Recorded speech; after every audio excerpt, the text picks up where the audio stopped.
poem I read when I was a young Christian. నేను యవ్వన క్రైస్తవుడిగా ఉన్నప్పుడు ఒక కవిత చదివాను. Which says like this. ఈ విధంగా చెప్తున్నది. One day I will stand at the judgment seat of Christ. ఒక రోజు నేను క్రీస్తు యొక్క న్యాయ సింహాసనం ఎదుట నిలబడి ఉన్నాను. And he will show me the plan he had for my life from the time I was born again. నేను తిరిగి జన్మించిన కాడి నుంచి నా జీవితం పట్ల ఆయన కలిగి ఉన్న ప్రణాళిక నాకు చూపించాడు. Listen my son, this was my plan for your life. నా కుమారుడా విను, నీ ఎడల నేను కలిగి ఉన్న ప్రణాళిక ఇది. And I look at that plan. నేను ఆ ప్రణాళికను చూశాను. And I compare it with my life. నా జీవితాన్ని పోల్చుకొని చూశాను. And I see how I disobeyed him here. నేను ఇక్కడ ఏ విధంగా అవిధేయత చూపించాను, ఇక్కడ అవిధేయతంగా చూపించాను. And I did this thing according to what I wanted. నాకు కావాలనుకొని ఇది పొందాను.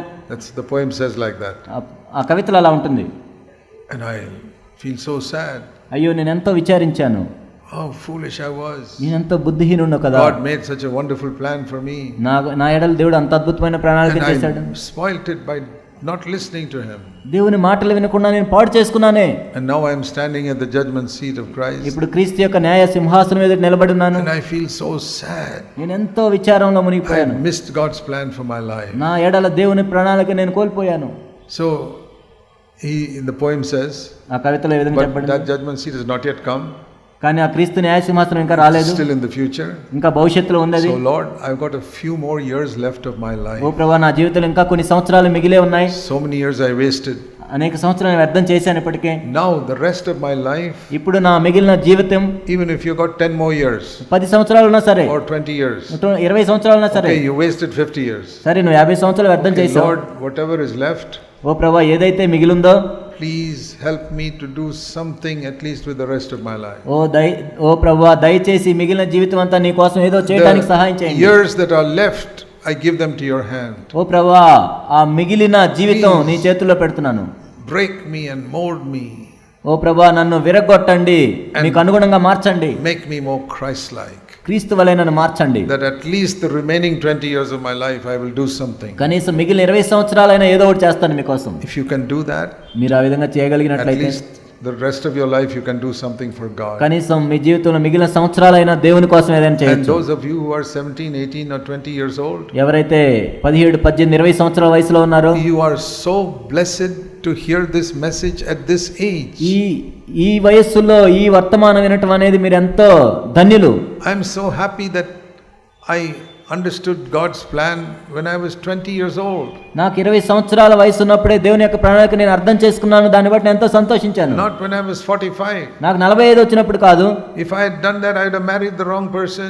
ఒకవేళ అప్పుడు నాకు అర్థమైనట్లయితే నేను వేరే వ్యక్తిని పెళ్లి చేసుకునేవాడిని. I would have been wasting my life somewhere else. నా జీవితాన్ని ఎక్కడో పాడు చేసుకునేవాడిని. I'm so happy that when I was 20 itself, I knew God has got a plan for my life. నాకు 20 సంవత్సరాల వయసు ఉన్నప్పుడే దేవుడు నా ఎడల ప్రణాళిక కలిగి ఉన్నాడని నేను తెలుసుకున్నాను. You young people, don't miss God's plan for your life. యవ్వనస్తులారా, దేవుడు మీ కొరకు కలిగిన ప్రణాళికను కోల్పోవద్దు. The devil is determined to mess up your life. ఎందుకంటే అపవాది నీ జీవితాన్ని పాడు చేయాలని నిశ్చయించుకున్నాడు. So be watchful, be watchful. కాబట్టి మెలకువగా ఉండండి. How easily he can make you slip. కాబట్టి నువ్వు ఎంత సులభంగా నిన్ను పడేయటానికి ప్రయత్నిస్తాడు కదా. Go astray. కాబట్టి నువ్వు తప్పుడు మార్గంలో వెళ్ళేటట్టు చేస్తాడు. God brings across your path godly men to guide you. కాబట్టి దైవ జనులని నీ మార్గంలోనికి తీసుకొని వస్తాడు నిన్ను నడిపించడానికి. See Demas. దేమాను మనం చూసినట్లయితే, Demas was one of Paul's co-workers. దేమా పౌలు యొక్క సహ పనివాడు. See Colossians. కొలస్సీలకు రాసిన పత్రిక. You read in Colossians and chapter 4. కొలస్సీలకు రాసిన పత్రిక 4వ అధ్యాయం. About Demas, who was his co-worker. తన సహ పనివాడైన దేమా గురించి రాస్తూ ఉన్నాడు. He had many co-workers. పౌలుతో సహ పనివారు ఎంతమంది ఉన్నారు? One of them, verse 14, chapter 4, verse 14. కొలస్సీ 4:14. Luke, the beloved physician, sends you greetings, also Demas. లోకాను ప్రియుడైన వైద్యుడును దేమాయు మీకు వందనములు చెప్పుచున్నారు. He was one of his co-workers. పౌలుతో కలిసి పనిచేసిన వ్యక్తి దేమా. And in other place also he speaks about him. ఇంకో చోట కూడా దేమా గురించి చెప్పాడు పౌలు. Demas, my co-worker. నా తోటి పనివాడైన దేమా. You see in Philemon. ఫిలెమోనులో మనం చూస్తాము. Philemon is just before Hebrews. హెబ్రీయుల కంటే ముందు ఫిలెమోను ఉంటుంది. Verse 24. 24. Demas, Luke, my fellow workers.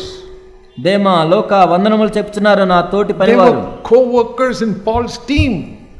పౌలు యొక్క జట్టులో కలిసి పనిచేసిన వారు What a wonderful thing to be in Paul's team. పౌలు యొక్క జట్టులో ఉండి పని చేయటం ఎంత అద్భుతమైన విషయం అది. And Paul to say, this is my fellow worker Demas. దేమా నా తోటి పనివాడని పౌలే చెప్తున్నాడు. What a wonderful life he could have lived. ఎంత అద్భుతమైన జీవితాన్ని ఆయన జీవించగలిగేవాడే కదా.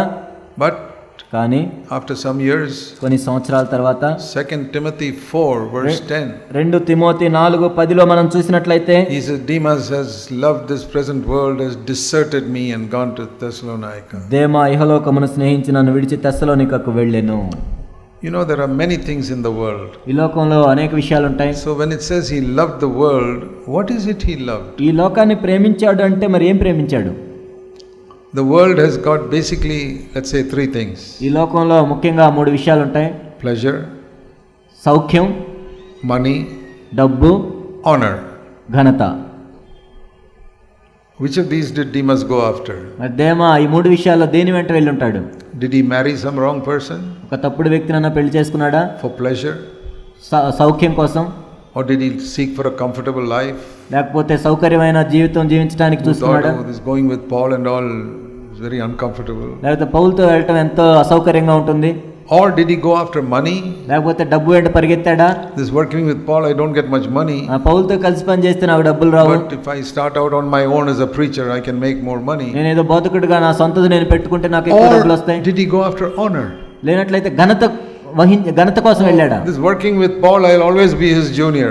పౌలుతో నేను పని చేసినట్లయితే ఎప్పుడు పౌలు కిందే ఉండాలి. But if I go on my own, I can have my own ministry somewhere. నా సొంత పరిచయం నేను పెట్టుకుంటే నా సొంతది ఉంటుంది అది. I don't know which of these 3 he sought. కాబట్టి మూడిట్లో ఆయన దేని కోసం వెళ్ళాడు నాకు తెలియదు. Maybe all 3. బహుశా మూటి కోసం వెళ్ళాడు. But it says he loved this present world. కానీ ఈ లోకమును ప్రేమించి వెళ్ళాడు. And he just left Paul. పౌలుని విడిచిపెట్టి వెళ్ళాడు. I don't think he told Paul, say, Paul, I'm leaving you. పౌలు నేను నిన్ను విడిచిపెట్టి వెళ్తున్నానని ఆయన చెప్పుండడు. See, such people don't tell. అలాంటి వాళ్ళు చెప్పరు. One day they just go away. ఒక రోజు వెళ్ళిపోతారు. They won't reply to the letters. ఉత్తరాలకు ప్రత్యుత్తరం ఇవ్వరు. They want to have no more contact with Paul. పౌలుతో ఇంకా ఎటువంటి సంబంధాలు ఉండవు. They may even go around saying Paul is a very hard man and it's very difficult to work with him. పౌలు ఎంతో కఠినుడు, ఆయనతో కలిసి పనిచేయటం ఎంతో కష్టం అని చెప్పి ఉండొచ్చు. He missed God's will. దేవుని చిత్తాన్ని ఆయన కోల్పోయాడు. I don't know whether he finally got lost and went to hell. మరి మొత్తానికి ఆయన ఏమయ్యాడో, నశించిపోయి నరకానికి వెళ్ళాడో లేదో తెలియదు. That can also happen. అది కూడా జరగవచ్చు. That a co-worker of Paul can finally go to hell. పౌలు తోటి పనివాడు చివరికి నరకానికి వెళ్ళే అవకాశం ఉంది. Or even if he repented at the last minute like the thief on the cross. లేనట్లయితే సిలువ మీద దొంగ వలె చివరి క్షణంలో ఏమైనా మారుమనసు పొందాడేమో. He went to heaven. పరలోకానికి వెళ్ళి ఉండొచ్చు. He'll feel so sad.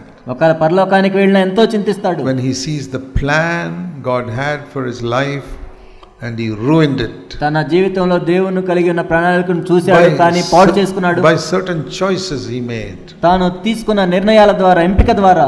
What does it mean to be a true disciple of Jesus Christ? యేసుక్రీస్తు ప్రభు యొక్క నిజమైన శిష్యుడు అంటే ఏంటి? I'll tell you. నేను చెప్తాను. It means I want to fulfill his plan right up to the end of my life. నా జీవితము చివరికి వరకు కూడా దేవుడు కలిగిన ప్రణాళిక నెరవేర్చటం. I don't want to miss in anything. ఏ విషయంలో కూడా నేను కోల్పోకూడదు. See, this is what I tell the Lord. ఈ విధంగా నేను ప్రభువుకి చెప్తాను. I have tried to follow your way for the last nearly 60 years. ఓ ప్రభువా, దాదాపు 60 సంవత్సరాల నుంచి కూడా నీ ప్రణాళికను నెరవేర్చడానికి నేను చూస్తున్నాను. Not always perfect. ఎప్పుడు నేను పరిపూర్ణంగా ఏం చేయలేదు. Early years, so many mistakes. ప్రారంభ దినాల్లో నేను ఎన్నో తప్పులు చేశాను. And one of the reasons I made so many mistakes was I never had a spiritual father. నేను అనేక తప్పులు చేయడానికి ఒక కారణం ఏంటంటే నాకు ఒక ఆత్మీయ తండ్రి లేడు.